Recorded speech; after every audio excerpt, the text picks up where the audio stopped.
Hello, good evening. Good evening and welcome. Happy new moon and Memorial Day to those who observe Memorial Day. So, we're going to get back into Seership, Guide to Soul Sight, and the Magic Mirror and How to Use It by Paschal Beverly Randolph. And we are into the Magic Mirror and How to Use It portion. I just washed my hands, I just put a little water on there. Okay. I made myself some hot tea, even though it's hot out. I did it because I think it's good for me, but then I poured some boiling water on my thumb. Good move. I don't recommend it. I'm gonna be just fine. So yeah, we were talking about these magic mirror surfaces and the enchantment thereof. It may be worth adding that in a recent case of hydromancy, I wonder if that's how you say it, hydromancy or hydromancy. Hey, Sass. Hey, Saturnian. Welcome. Awesome. It may be worth adding that in a recent case of hydromancy, known to the writer, the boy could see better without the medium than with it. Though he could also see reflected images in a vessel of water, this fact may be admitted to prove that such images are reflected to the eye of the seer from his own mind and brain. How the brain becomes thus enchanted or the eye disposed for vision is another question. Certainly, it is no proof that the recollected image in the mind of the inquirer is transferred to the seer, as proofs can be shown to the contrary. When we look closely into it, nature seems woven over, almost with a magical web, and forms of the marvelous are rife. Wow. Are there intelligent things of which we know nothing dealing with the world? Is all the wondrous mechanism a perfect play of solids which proceeds unerringly, and of those laws the scientific people are the only interpreters? Are there no such things as miracles? Is the progress of things ever changed? And once out of the world, do the departed never return?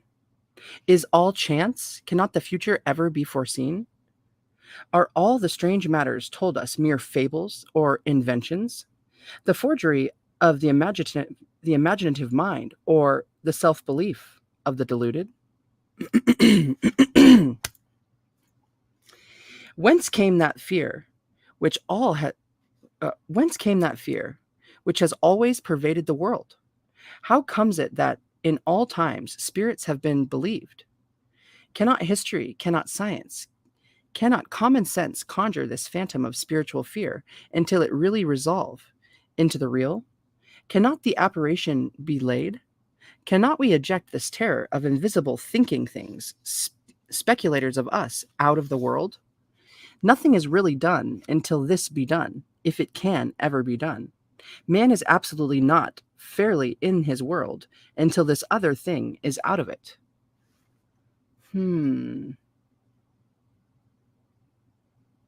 Hey, Tanya, welcome. I hope you've all had a wonderful Monday. It cannot be done. And why? Because this fear lies buried in the truth of things. Man's interest lies quite the other way of believing it. This dread of the supernatural is the clog upon his boldness, the mistrust which spoils his plans, which interferes with his prosperity, which brings a cloud over the sunshine of his certainties. Man, then, is afflicted with this fearful mistrust that after all, perhaps, his life may be the dream, and that unknown future which is filled with those whom he knew is the waking. Where have our friends gone? Where shall we go? Are there well-known faces about us, though we see them not? Are there silent feet amidst our loud feet? And is it possible to come suddenly upon these, aye, and to hear? Miracle or flesh in the contrarily struck waves of spirit and body, ... Men secretly tremble, but they hide their fears under the supposed defiance and in the boastful jest.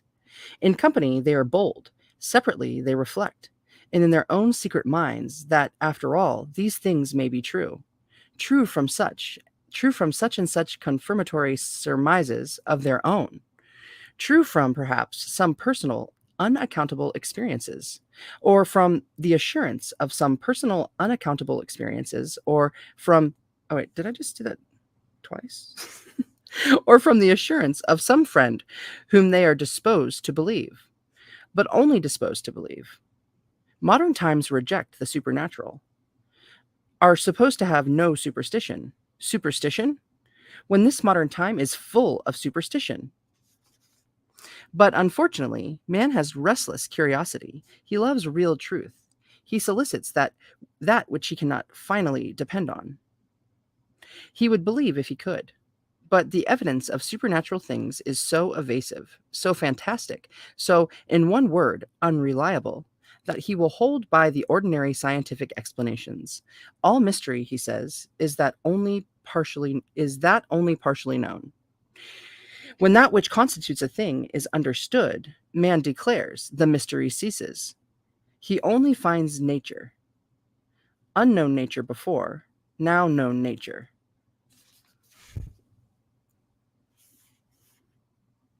The faculty of wonder is a gift.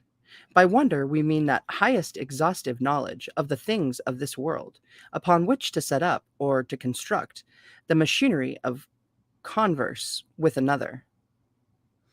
But the latter of the several senses, we climb to the top platform, the general sense. In most men's minds, this bridge of intelligence is not stretched, and this knowledge of the supernatural is rejected like precious gems to grasp which there are literally no hands. A compliant cowardice and an ashamed merely half belief of pervaded writers who really ought to have known better, who believed while they denied. We feel sensation of surprise and shame that some writers who, out of the secret strength of their minds and not out of its weakness, saw that there is more in that which is called superstition than meets the eye, should, because they hesitated and were afraid to deal with it seriously, condescend to disparage and to treat it with ridicule. Superstition is degrading. A sense of the supernatural is ennobling. Walter Scott, although from the constitution of his mind he could not fail to be a believer, has surmised and supposed and apologized for and toned into, commonplace and explained, until he has resolved all his wonders, he may say, stripped all his truths into nothing. Will it be seen that even truth, that is, our truth, may be only plausible? Walter Scott's mind was not profound enough for a really deep sense of the invisible. We greatly doubt whether he had, or by nature could have, the true wise man's sense of the great unseen, that which holds this world but as an island in it. Whether, indeed, he did not designedly deal with the marvelous, and chip and pare amidst his superstitions, and trim all up with the instincts of a romanticist, a, a romancist, a romancist, and the eye to balance in his favor of the mere worldly man is a fair suspicion.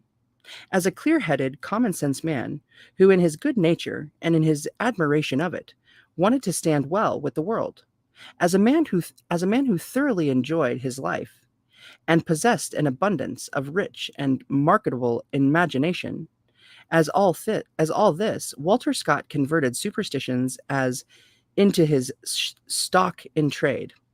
We seriously mistrust whether, while believing, he did not, to please the world, still deny, whether in his affected and even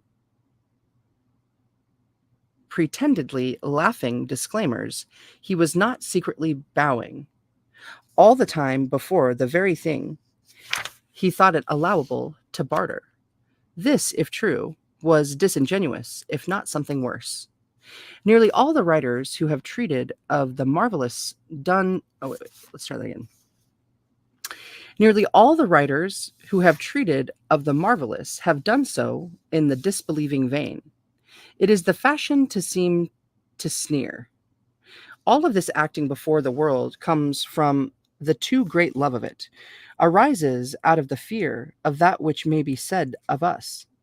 There prevails a too great compliance with convention, too great a meeting of the universal prejudice.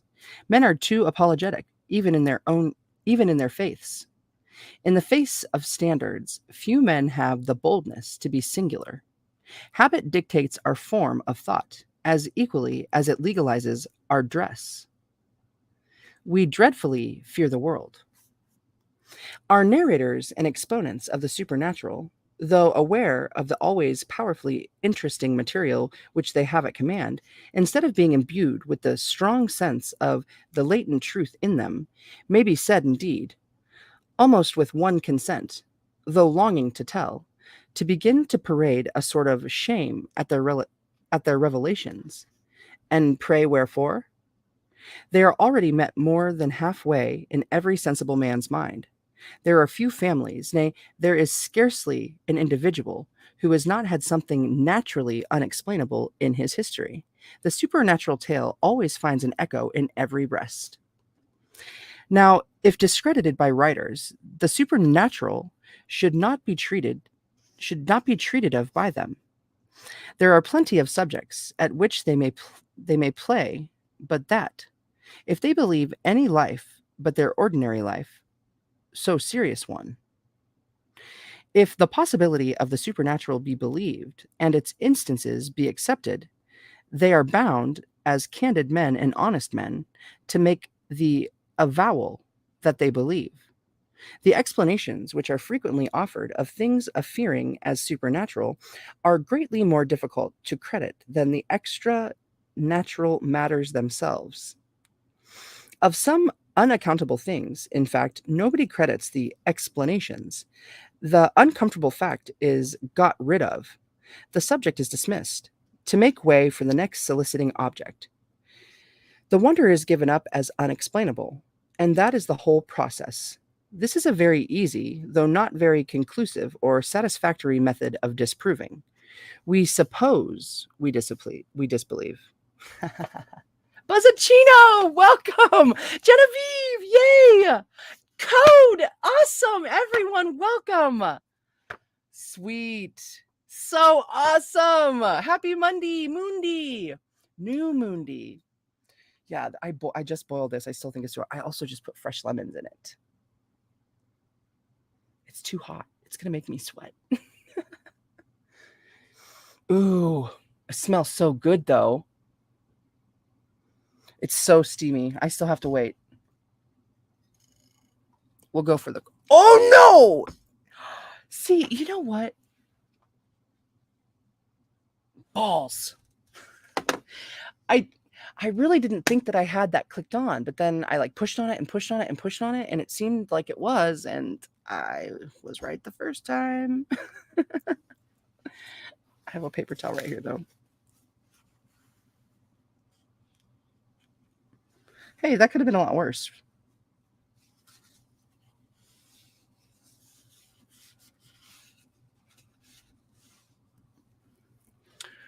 Okay.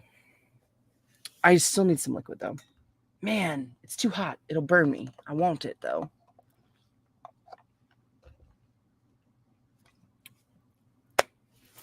Okay. Magic. Yeah. Okay. I'm going to do a little bit of this, a little bit of this. Okay. Let's get my hair a little bit. All right. Let's do it. Dude, it won't do what I want, but that's okay. There we go. Everybody can hear me. Okay.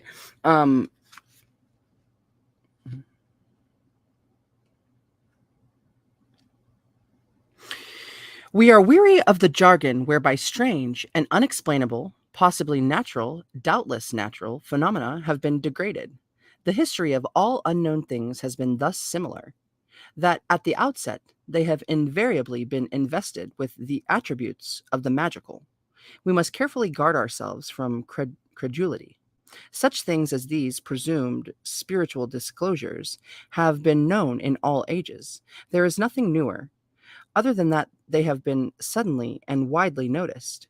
In these psychologico-magnetic displays,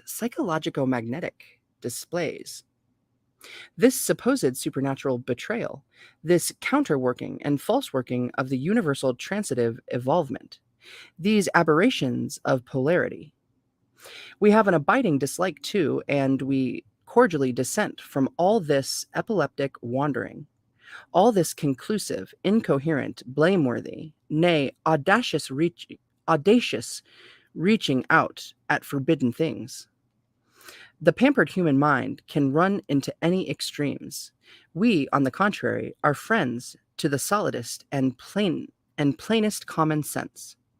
We apprehend that the explanation of the great majority of the spiritual manifestations, as they are called, may be that the forceful magnetism with which the world is charged is in states of excitement, impelled through the medium, probably the stronger through the reflective vacuity, and that it undulates again outwards as we see the rings, or rather the singular ring, upon a sheet of water circumvolve from about a stone suddenly dropped in. The exterior, magnetic, unconscious rings may become intelligent, from which motived circles, obeying laws of which we know nothing, or from which invisible walls come sounds, vibrates motion. It may be at the intersection of these out of sense circles, which from the multitude of minds must be innumerable, though they are altogether unsuspected, at which are struck all that strange attraction and repulsion which we call sympathy and antipathy, and in which are mind commerce and all the puzzling phenomena of the so-called spiritual shows. Damn, Bean! Is anybody else also feeling the biofield in that? Dang! Thus the mind answers to itself, and instead of spirit having much to do with it, it is mainly the invisible microscopial, unnecessary work to the world of man's own other nature, real spirit being in the majority of cases still as far off as ever, and outside and transcended of all of it. All the grave gossip and delusion, therefore, of religious communication and of impartments truly pieced out, pieced, truly pieced out in his wild imagination, individualities must fall to the ground. The phenomena are indisputable. What they are, the scientific world has yet to learn. We seem to fall, in these things, into a wide field of vital magnetism and also into mind contagion. ... Whoa! Tom, welcome in! Damn. Dare I? It's so hot. Oh.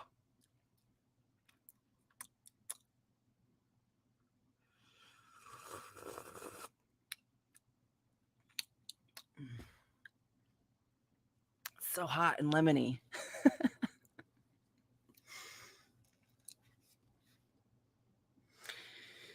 To reduce the question into the narrowest limits, do spirits exist? Is there anything apart from the solid, the tangible, the senses of man, the bulk of nature? Can intelligences exist without a body? Is the world of soul within the world of flesh? Or is the world of flesh within the world of spirit?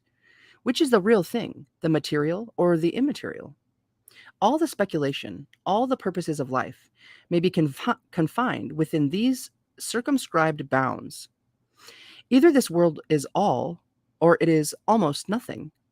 For if the senses are all of the man, if nature is just the mere solid which she presents to us, if the course of circumstances is fortuitous, if we are really alone in the world, if nothing is believable, and therefore possible, but what is demonstrable, If human reason is everything, and common sense the true guide and the only guide, why then, if all that the world tells us be really true, the sooner we close the account with this outside phantom world, the better.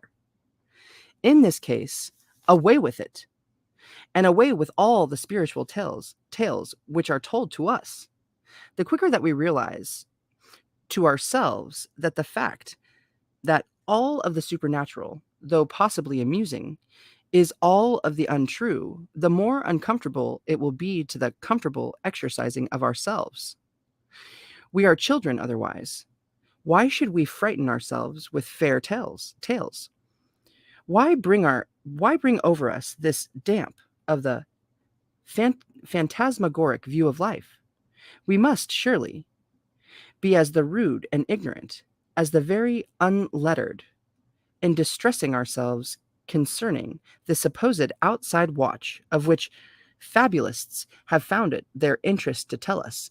Surely, in this 19th century, when exploration has sifted the world and science has exposed, however admirable, all the watchwork of it, then superstitions have been, even from their last lurking places, expelled, and when teaching has almost, we are compelled to use the significant word almost, settled things, we can dismiss our belief in this old world mistaken idea of the reappearance of the dead, of anything which has ceased out of the world. We can get rid of the fear of the preternatural. Preternatural. In one word, supernaturalism is untrue because nature is true, and because it has nothing of the supernatural in it. All the grouping in the world cannot discover a thing that is not there. Boom! Damn, Bean! I loved that. I missed a letter somewhere. 37. Oh, when he's talking about in this case, away with it, and away with all the spiritual tales which we are told to us. 37. And this will then sweep with it all religious beliefs, all mystical ideas, all the accounts of miracles, and will leave us only two distinctly drawn classes: those people and their beliefs whom we call sane and practical, and who are free from all religion and mysticism, and those whom we term insane, because they live in what we term fancy. The just man cannot give credence to one phase of a religious of is it supposed to be religious? There's no R. Religious thought with its miracles and discount all others. Either the non-human, non-material activity exists and is manifested through various agencies and is different and in different phases of it is non-existent. We must choose which idea we wish to accept. To condemn one phase is to condemn all. Let's see if religious is a word. It's spelled just like religious without the R. And there seems to be an extra space there too. So, balls. Eligion. Eligion.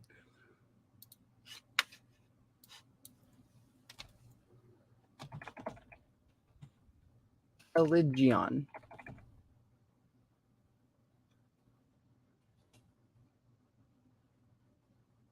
Religion, the fanged crescent. And then legion, no.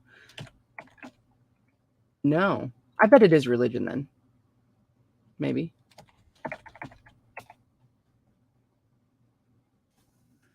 Instead, just search for this. Eligion. Eligio. And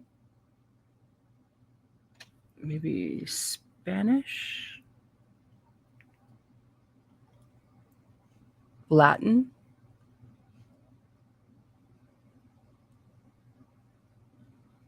Does it mean Newman? The Latin lexicon.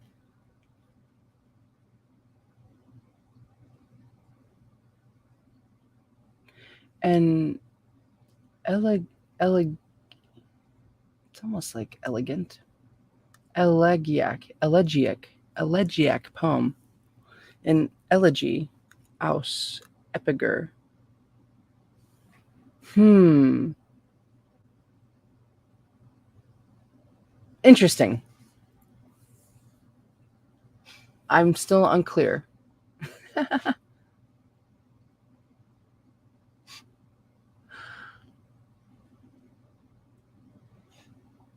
Orthography. Man, my ears are really like they need to pop. There's so much pressure in my head. Okay.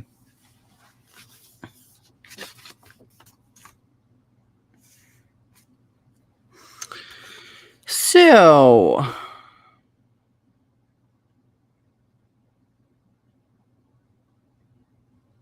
science men are kings in their own domain, which is the world of sense.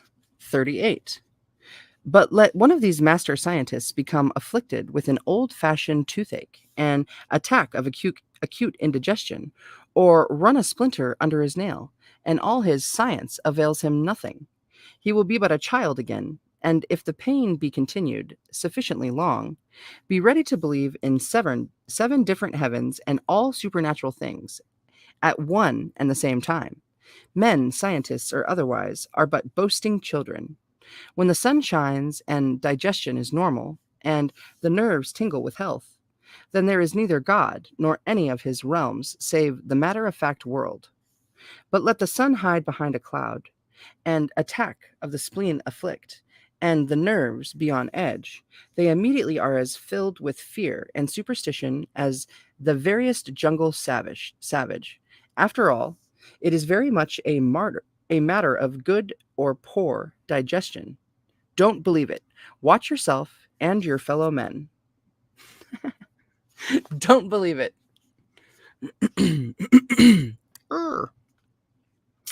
But they are very untrustworthy guides out of it.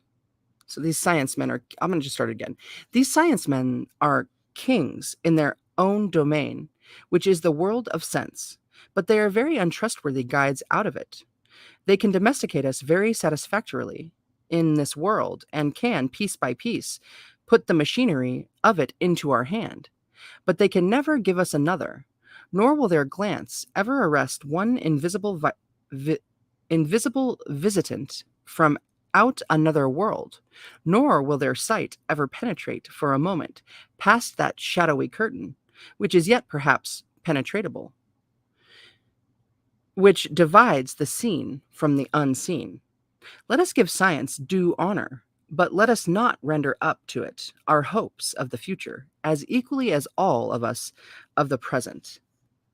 True magic lies in the most secret and inmost powers of the mind. Our spiritual nature is still, as it were, bared within us. 39. The work of the secret schools is to open up and develop these inmost powers of the mind, to remove the bars that imprison the mind and soul, and to release our innate potential spiritual forces, that they may search throughout all the realms of being. All spiritual wonders, in the end, become but wonders of our own minds. Wow.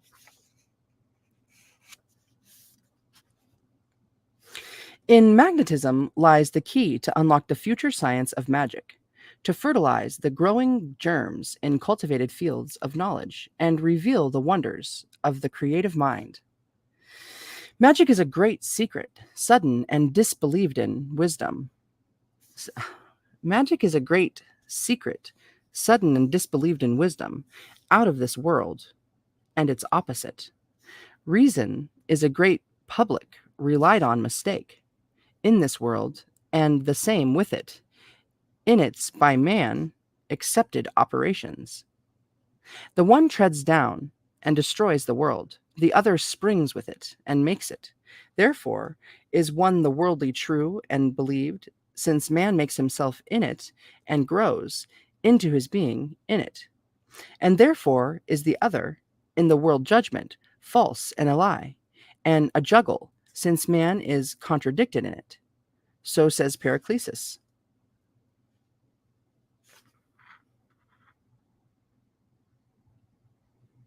I don't have Pericles' completed works yet.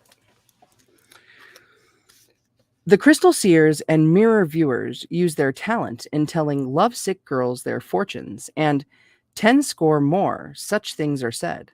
What of it? God gave all men brains, but some put them to swindling uses. Are brains, per se, bad things to possess? Barbers use leaves of literature to wipe their razors on, yet essays nor the art of printing had that end in view. Trunks are lined with sheets of the Bible, and sometimes tarot cards. That's how they found some old ones. But the books were printed to fatten souls upon. But all people can't successfully use these crystals and mirrors? Question mark. No one knows till they try. A gentleman of Cambridge left me 10 minutes ago, who had stopped a little time while floating down the river of life at Spiritualists' Island, but grew tired of the fruit, religious, social, philosophic, and so on, reputed to grow there, just as I did, and thousands more have, and still more thousands do and will. And he owned a very valuable triune glass. I doubt if America possesses a more splendid seer than that builder of brick houses and philosophical systems. Why? Because the glass enabled him, by its magnetic fullness, to burst the bondage of a perverse brainism and reach the streams that flow beneath the senses. That is all. In April 1896, Horace H. Day, the famous financier and true philanthropist, came to my house in Pleasant Street, Boston. That morning I had been mirror gazing for pleasure's sake, and the doors of the inner worlds had not yet wholly closed, and I distinctly foresaw and told him that in September the country would feel a monetary crash, result the gold panic of that month, carrying ruin to thousands, and some to sudden death by self-slaughter. I know one man who forecasts the markets by means of another triune. He deals in gain, and as the sheaf which appears in the glass rises or falls, so inevitably will the market. All he wants is capital to buy, or a sensible man to follow his magneto-commercial barometer. He will soon have both. I know a woman who never fails to tell correctly all that others want to know. She is getting rich. But I depreciate this sort of thing. It borders close upon a mere prostitution of a divine instrumentality. See, that right there is why I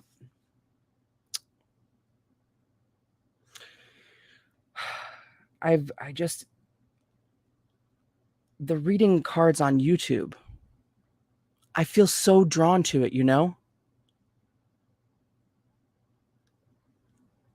But it almost feels like a dumbing down of, and I'm not looking down upon anyone who does it. I really, there's some readers that I love to watch that have given me so much strength on YouTube. But there is something about that whole, it's like to do a general reading.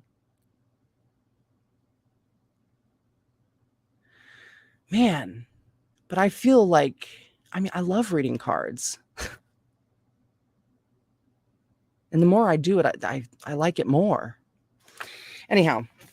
And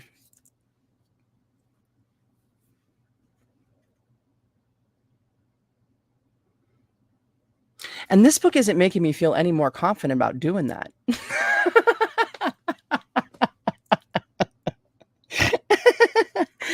One day at a time. Who knows what I'll get into tomorrow, It's the new moon right now.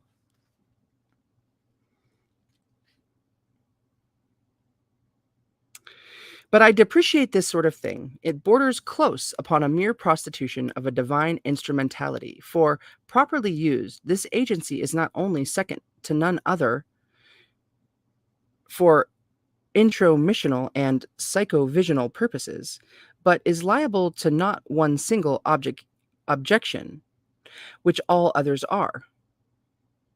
Drugs, fumes, odors, ethers, mesmerism, all in each of them disturb the nervous system, injure the brain, and their effects are all unhealthy and abnormal.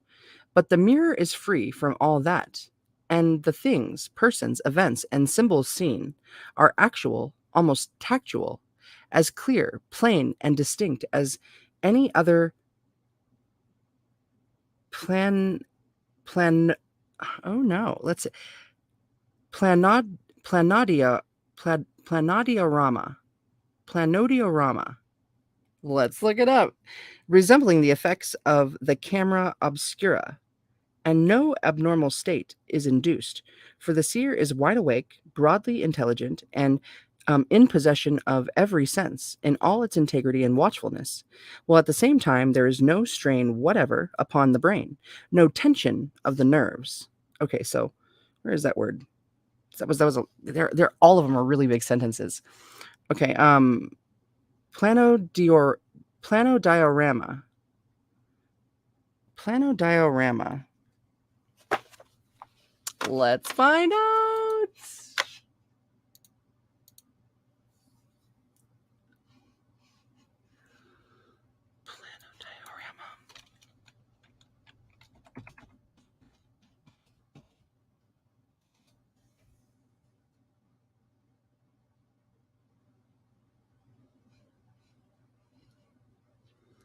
Planodiorama. The reference is this book.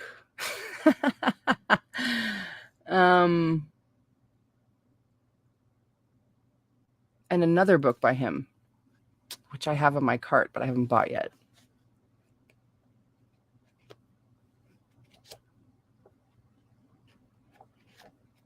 In a planodiorama.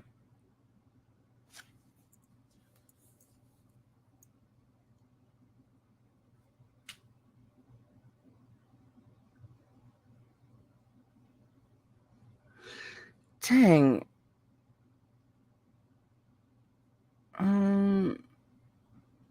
And only is he.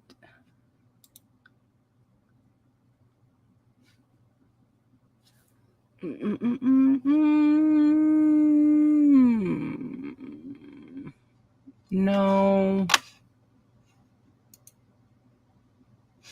Balls. It really bothers me when they don't. Yeah, they're just referencing his book in like all different languages. A Hawaiian resident finds new hope for scoliosis. Scoliosis Center at Planodiorama. Balls. Okay, back to YouTube's. Anybody have any ideas? Blue! Delaney, yay! Welcome all.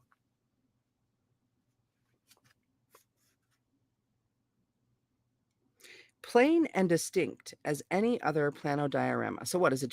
It's like a diorama that shows the plan? That's what I'm going with. In mesmeric lucidity, the visions rapidly pass away.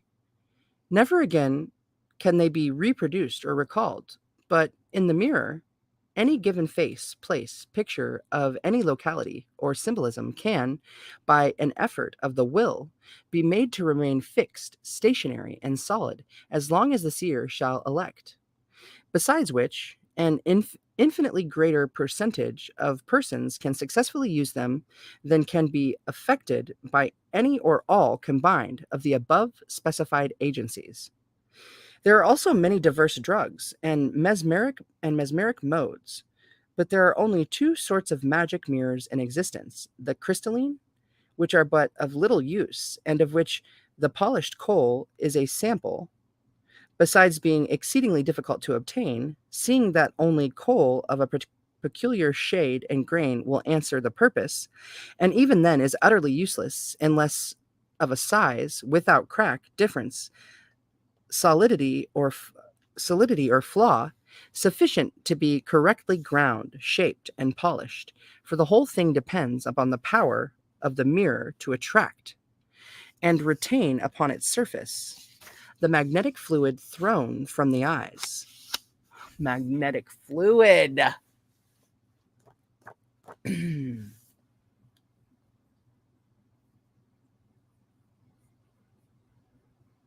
I love you too, Blue. I love you all.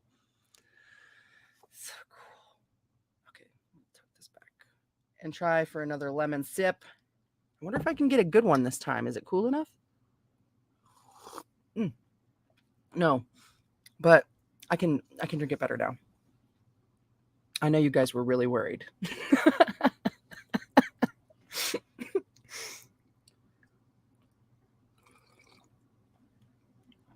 Ooh. Yeah.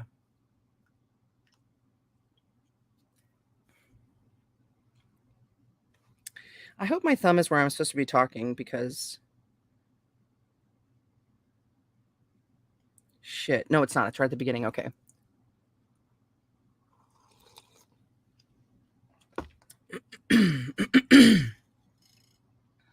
All right. The magnetic fluid thrown from the eyes, flown, on which magnetic surface, in all cases, the things seen appear, and not upon or in the surface or substance of the mirror itself, as is apparently the case, but mostly above and in front of it. Sometimes, indeed, the seer sees through the mirror, which, in that case, serves precisely the same ends and uses to the spirit of the outlooker that the eyepieces and object glasses do to the external senses of the telescopist and microscopial investigator. Microscopial? The mesmeric vision there is a necessary and unget-rid-ofable report and magnetic sympathy between the operator and the subject, which latter is, therefore, quite as likely to give forth the pictures, images, memories, and fancies of the former, as he or she is to reveal the actual truth of, and from the outside world. Something just fell. Weird.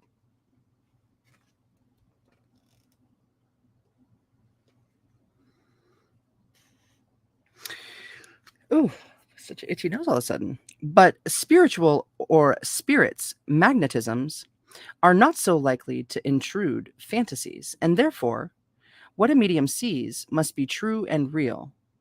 To which I reply, the objections against human magnetism are tenfold stronger against the spiritual, or the spirits so called, even when it is real and true, which it is not, over once in at least 200 times. For beyond all cavil, dang, we looked that up. I can't remember what it means. For beyond all cavil, what passes for spiritual trance is, in the vast majority of cases, either simulated, delusive, or son of a gun.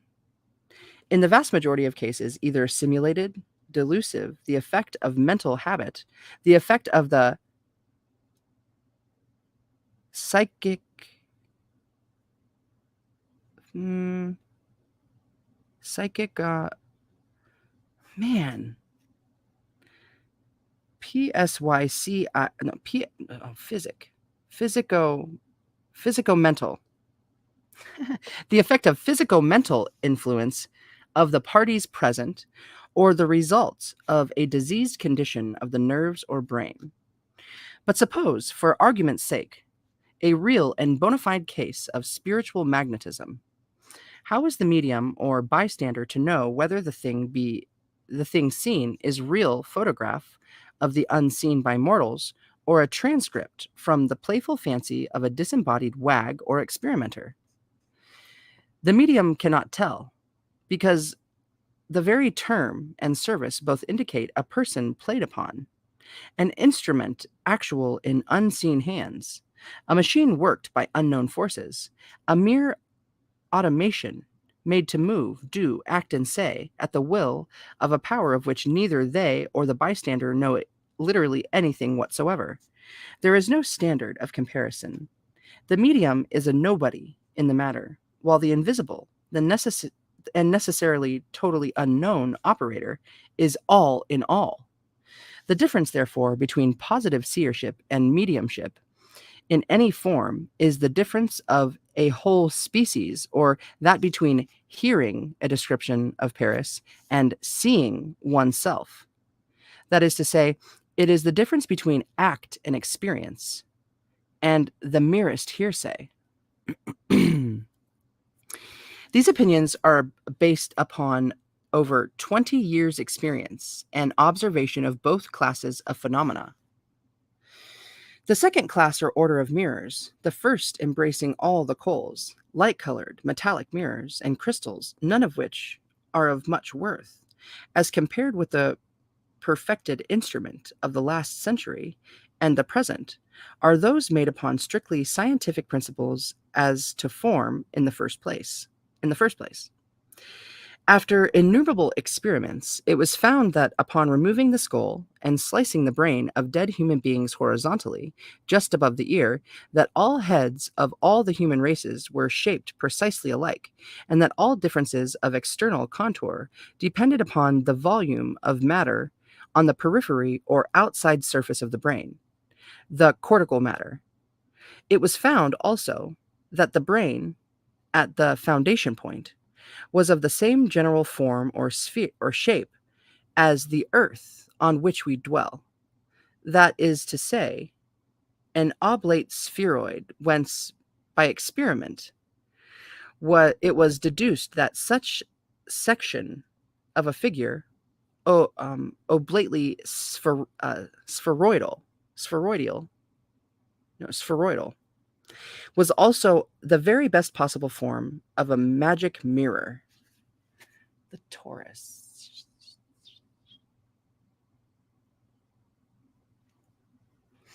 Such a figure having two mathematically true and absolutely certain foci, so that a stream of magnetism being thrown upon the focus slid along the surface and returned to the center of the other focus from the center of the forebrain, thus completing a magnetic circuit and rendering the portion of brain in the line of contact exceedingly active by reason of its increased magnetic play and motion of the brain particles there situate.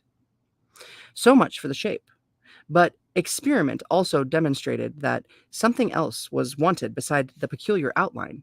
For if the fluid impinging upon the perfectly plane surface, it would bound back, and the result of its action would be merely the magnetization of the organs in the forebrain, beside which much of the fluid would penetrate the surface and be lost in space. Then a long series of experiments were instituted by different master chemists of different scientific lodges in various parts of the world to find a substance which would prevent the escape of the refined VIF, this extremely subtle magnetic fluid, VIF, as the sides of a tub prevent the escape of water.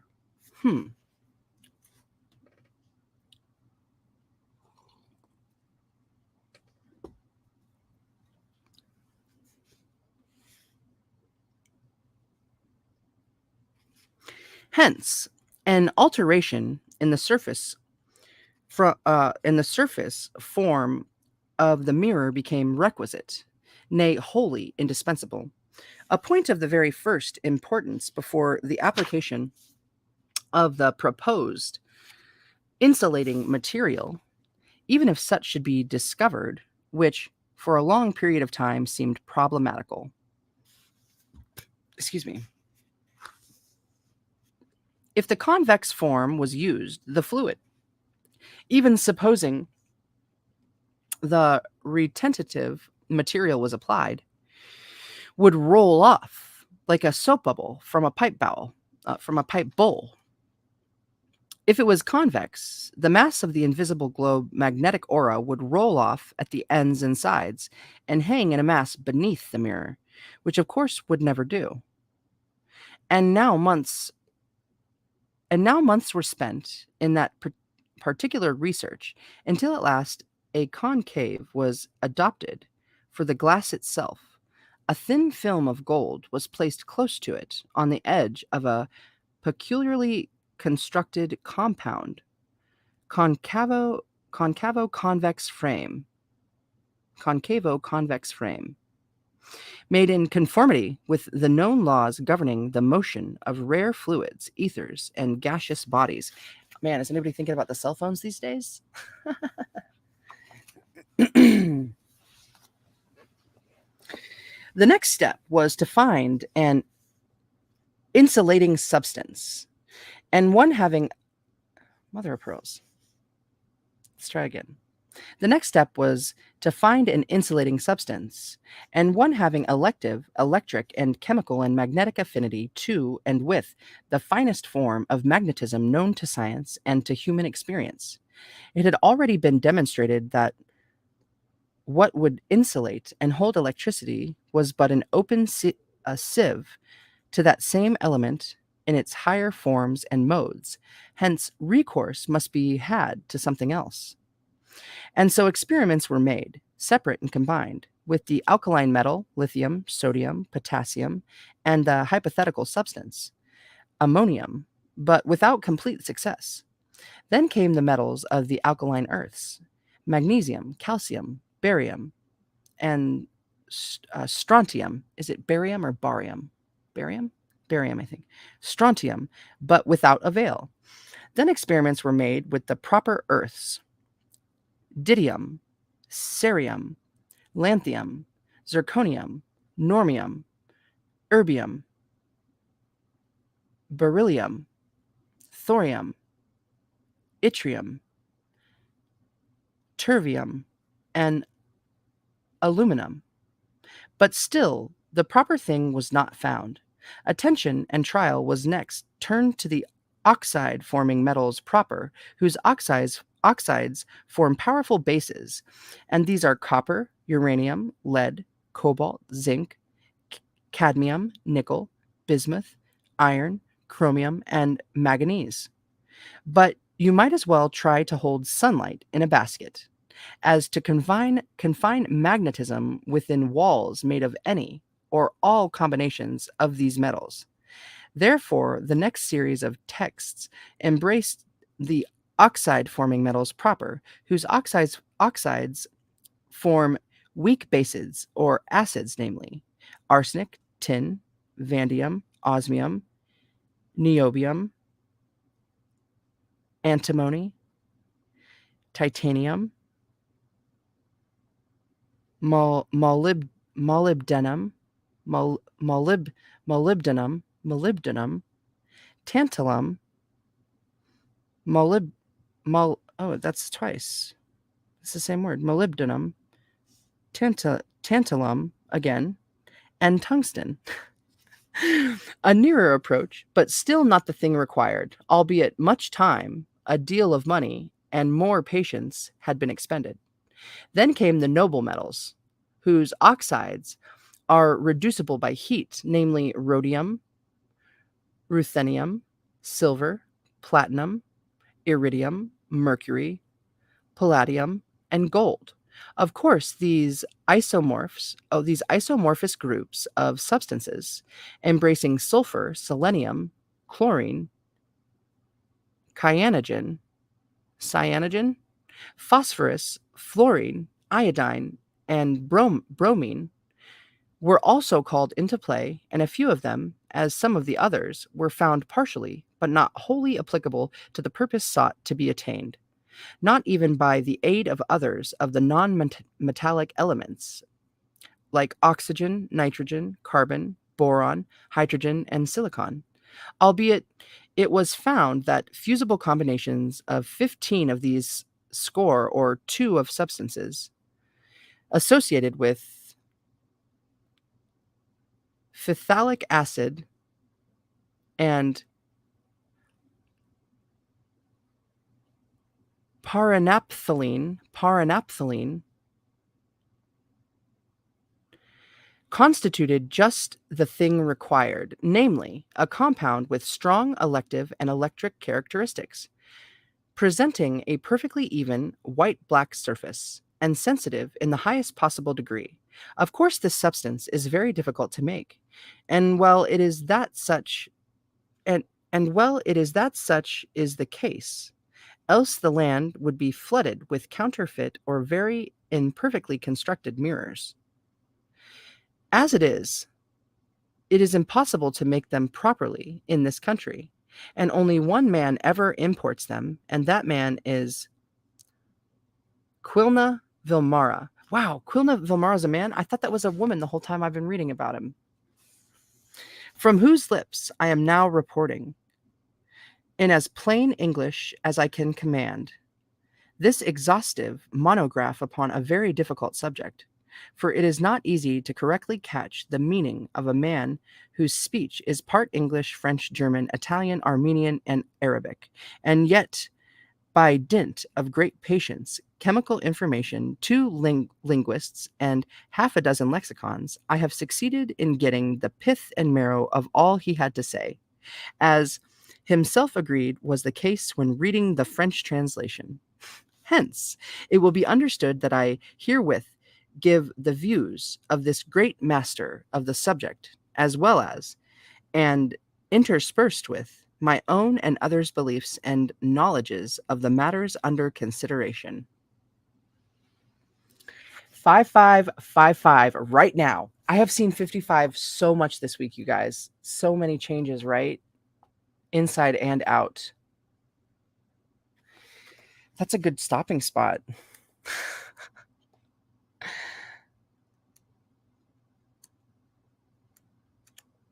Yeah, it's so juicy. It's just like when they stop, or like back in the day when commercials would come and it was just like right before you wanted to know something.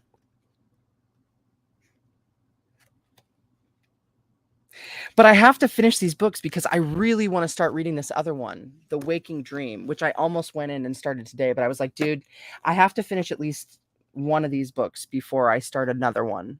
Why am I putting those things on myself? You know, I could start reading this right now if I want to. And I do, which is why I almost did. Ah, so dang.